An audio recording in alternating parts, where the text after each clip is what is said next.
Welcome to this week's edition of The Scots in Us. I'm Camilla Hellman, President of the American Scottish Foundation, and I'm delighted that this week we're spotlighting two leading partners of the Foundation. We're looking at the whiskies of the Glenmorangie Distillery and the wonderful botanical gins of the Isle of Harris Distillery. Both have been such key supporters of the Foundation, for which we are so very grateful. As to our leading whisky partner, Glenmorangie, it's been an essential part of our events, hosting our tastings at our Burns Night celebration, Supper Club, and Wallace Awards. But what is Glenmorangie? Who are they?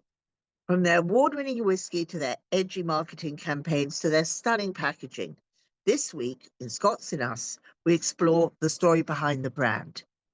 We travel to the Highlands to speak with David Blackmore, Global Ambassador, and to Lisa Pope, US Northeast Regional Whisky Ambassador. And so, without more ado, let us travel up to the Highlands and to the Glenmorangie Distillery. Good morning, and welcome to this week's edition of Scots in Us. I'm delighted this week that we're going to be joined by Lisa Pope, the Northeast Ambassador of Glenmorangie and Ardbeg, and David Blackmore, the Global Ambassador of Glenmorangie and Ardbeg. So we're going to have a wonderful, insightful delve into the world of one of the most wonderful, iconic whiskies that we have. And so, good morning. Thank you for being with us. I know it's always so busy, and it's wonderful to grab you. One in Scotland and one in the US. Yeah, well, both in the US right now. Oh, you're both here. Oh, that's even better. So, could you give us an overview of the history of the whiskies under the brand? Because I think that's very important, because it feeds into everything you're doing. You're part of the LVMH family, but you're really, seeped in Scotland and a long history. So let me turn to you. Yeah, first of all, thank you for having us. It's great to be here. I've been with the company 20 years now this year, so part of that history is me, I feel. But yes, the Glenmorangie company was family owned for an awful long time and was purchased by LVMH in 2004, 2005. And I actually started in 2005, so I just remember the family ownership of the Glenmorangie company. Obviously, under the Glenmorangie company, there's our flagship brand, Glenmorangie itself, and the distillery, Glenmorangie. But since 1997, we've also owned Ardbeg and Ardbeg Distillery on the island of Islay. And Glenmorangie and Ardbeg, you couldn't ask for two more different single malts. Flavor profile, geographically in Scotland, the marketing behind the brands, everything about Ardbeg and Glenmorangie is polar opposites. And whilst the Glenmorangie is the more famous of the two brands, probably, Ardbeg is the older of the two. So Ardbeg dates right back to 1815 legally, whilst Glenmorangie was slightly later on the scene at 1843. But to be honest, as Lisa knows as well, those dates are somewhat arbitrary.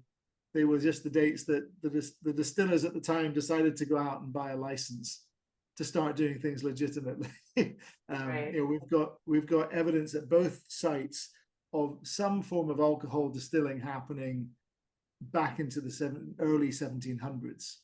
So, but they've also got very different profiles, haven't they? As whiskey, very different. Yeah, particularly now. Yeah. Yes, I love Glenmorangie, but I think Ardbeg is a heavier whiskey. I'm probably using quite the wrong words, and has that Islay peatier smell. Absolutely. And you're right to use the term heavy. In many respects, Glenmorangie is quite light in style, precisely because of the type of stills we've got. We've got these incredibly tall giraffe-necked stills, tallest in Scotland, and they physically, chemically mean that our spirit, our vapors that we collect, are the most volatile, and that in some ways, I guess, the lightest of all single malt Scotch whiskies, which gives us a very particular character, very fruity, very elegant, very floral. Ardbeg, none of those words are used at Ardbeg, really. Lantern-shaped stills, if you imagine like a lava lamp, kind of a bit like that. Lots of peat smoke. We're burning peat under the malting barley, which gives us this very smoky style to the final whiskey. Chalk and cheese, Ardbeg and Glenmorangie, complete opposites, you know. Right. But just So going back to this you've done stills, so much, Lisa, for the brand, and how do you find you've really raised its profile amongst the Scottish American community so much, and you're here in the Northeast. How's it been for you? I think, for one thing, definitely thanks to you. I think, working with you and the American Scottish Foundation really helped to cement us in the community, and you introduced me to a lot of people. But, I think myself, just being an ambassador and, our whole team, our goal is to really win the hearts and minds of, the trade, customers, consumers. So on an everyday basis, we're going out and preaching the gospel of Glenmorangie and Ardbeg as well. So, especially in the past year with the Harrison Ford campaign, everyone's been really receptive to what we're doing and the changes that we've made over the years. So it's been a wonderful experience working with both brands. Well, we love it. We're very grateful to you. And you have done so much to help our community. We're so grateful for that. And so I just wanted to say, when we did Wallace, which was honoring Sir Jim Walker and Siobhan Mackenzie, that was a wonderful evening. And then we took it further with Burns Night, which is a very enthusiastic evening. I don't say we're doing formal reels or anything, because really everybody just has a fantastic time. And then the Supper Club, which gave us a chance to really profile some great young talent, and your involvement in that the last few years has been great. But I love the way we've been able to show people the difference and the variety of whiskies you have, because it's not just one. The aging process makes such a difference, doesn't it? Yes. And I think that's the beauty of Glenmorangie, is that the fact that we offer such a wide range of brands, and everything is built on the original, and it kind of goes from there. And it's about the cask we're using, the finishes.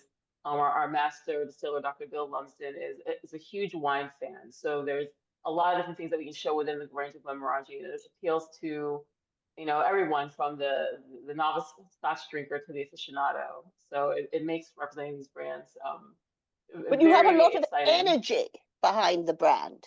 I mean, I have to say, when you launched that campaign around Harrison Ford, fabulous. People like it, right? It's a bit of fun, and I think part of what really works is we've managed to bring Glenmorangie back to its roots. There's lots of Scotland in there, stunning Scotland in there. But it's kind of done a bit tongue-in-cheek, not making fun of Scotland, but just a bit tongue-in-cheek. It's Harrison Ford, the grumpy guy, the grumpy megastar, being kind of persuaded to come and do this, and secretly falling in love with Scotland and the whiskey as he does it. And it's a 12-part mini episode thing. You have to.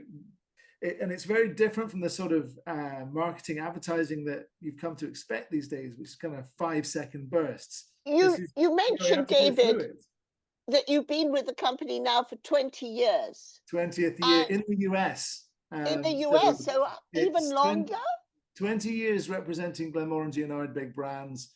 20, I can't even remember, about 20, must be 23 years, because I think in 2005, to get the move to the US, to get the visa, I had to show I'd been working for the company for 2 or 3 years. So yeah. Wow. So therefore, this question's right. What about, you are now really a huge global brand. That must have been helped by the partnership with LVMH, Moët Hennessy. But definitely. How has that happened? Because that's a really incredible congratulations and accolade. It's, yeah, I mean, it's been, you know, I remember when I started, you know, Glenmorangie was well known. It was still a well-known brand, but we were family owned, and the family had been fantastic supporters for an awful long time, generations. But there was only so far they could really take us in our journey, and we needed the power and the distribution power of a major company to take us on, and the marketing and the money behind us to take us to the next level and get us proper, you know, global distribution. And LVMH have done a great job of that. And I, you know, as you know, over the time, I've been largely focused on the US, but not entirely. We've grown the brand, you know, multiples in terms of So what are your plans next? We have to ask you that. what are my plans or the company's plans? No. My plans are to Well, have another sleep. all in all, share with us what are you feeling is the next step in the US? I mean, the marketing and your packaging and your promotion is so always innovative. But are there new markets you're focusing on too? I think in terms of innovation, that's something that both the marketing side of the brand, Glenmorangie and Ardbeg, but let's just keep it to Glenmorangie for now.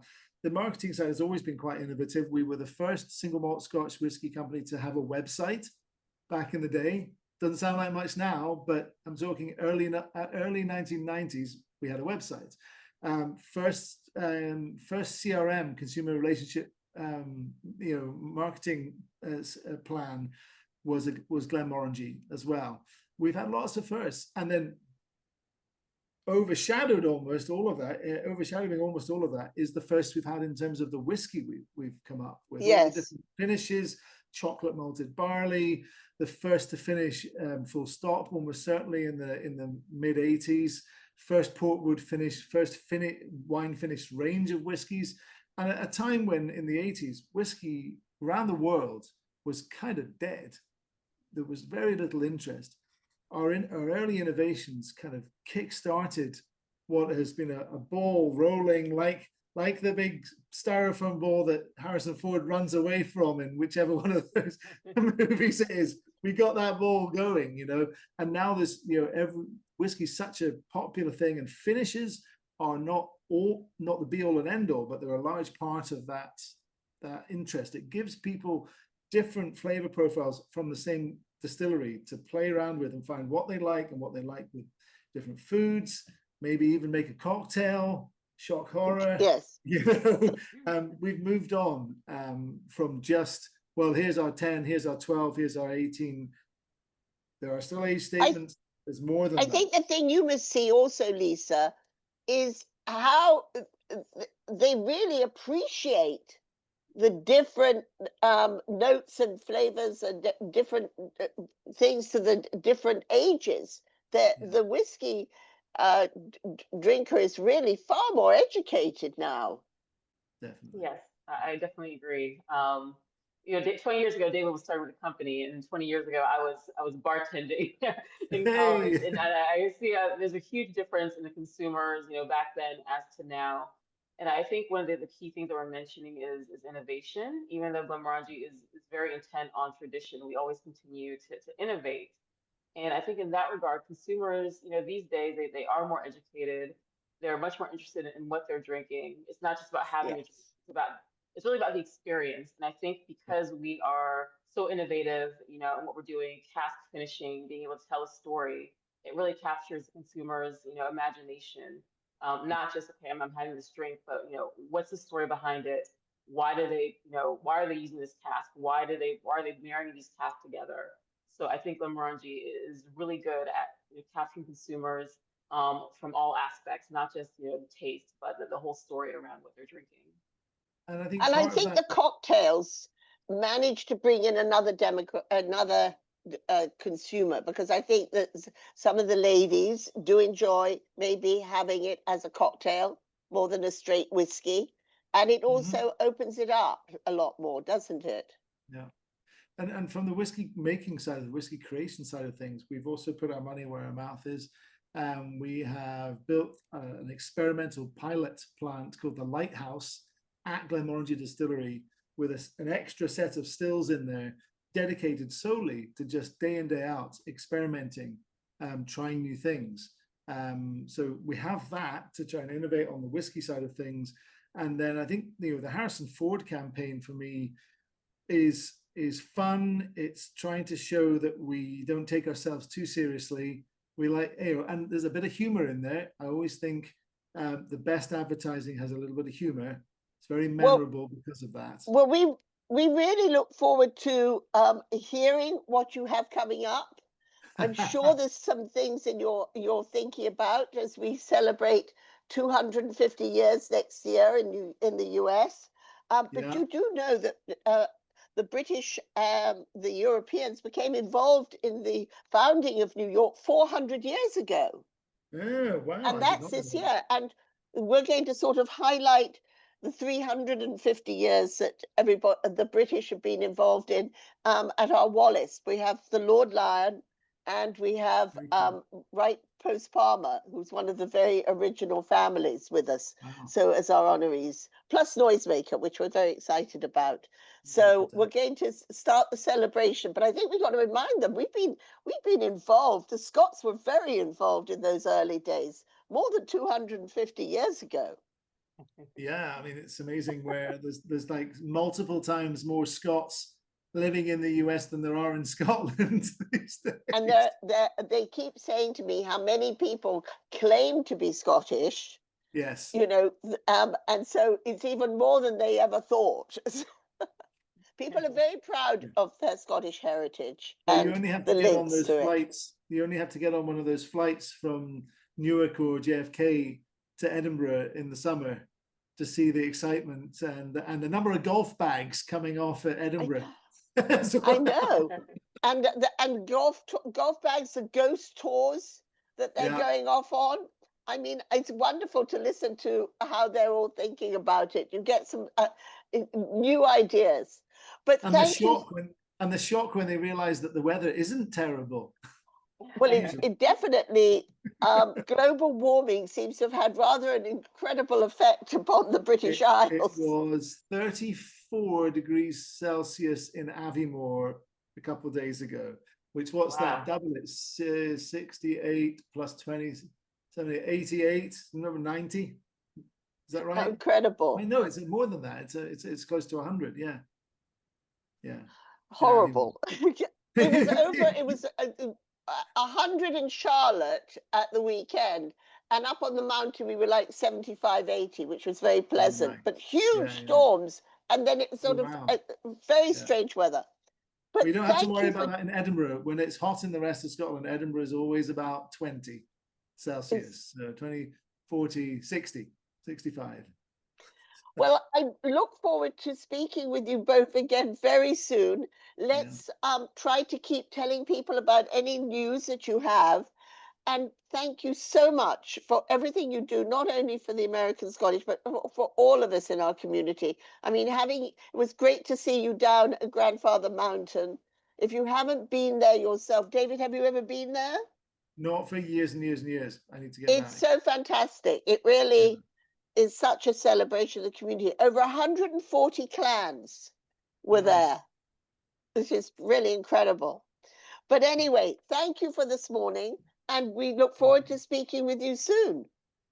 Thank you so much. Appreciate it. Take care. Thanks.